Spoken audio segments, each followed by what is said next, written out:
Rishabh Pant లార్డ్స్లో batting చేస్తాడా చేయడా అనేది ఇప్పుడు అందరిలోనూ టెన్షన్ పెంచుతున్న క్వశ్చన్. చూపుడు వేలుకి గాయమై ఫీల్డ్ నుంచి బయటికి వెళ్ళిపోయిన పంత్ గనక బ్యాటింగ్ చేయలేకపోతే ఇండియా చేతిలో ఉండేది 9 వికెట్లే. పైగా ఫామ్లో ఉన్న పంత్ ఉంటేనే టీమిండియాకి మిడిల్ ఆర్డర్ని సస్టైన్ చేసుకుని ఇంగ్లాండ్కి ధీటైన రిప్లై ఇవ్వడానికి అవకాశం ఉంటుంది.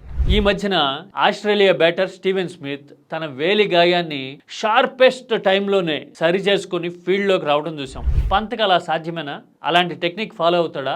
నిజానికి స్మిత్ లిటిల్ ఫింగర్కి అంటే చిటికిన వేలికి గాయమైంది కాబట్టి తొందరగా రాగలిగాడేమో. ఒకవేళ పంత్ గాయానికి కొంచెం సివియారిటీ ఉన్నా కానీ అది సాధ్యం కాకపోవచ్చు. ఎందుకంటే పంత్కి ఇండెక్స్ ఫింగర్ చూపుడు వేలికి తగిలింది.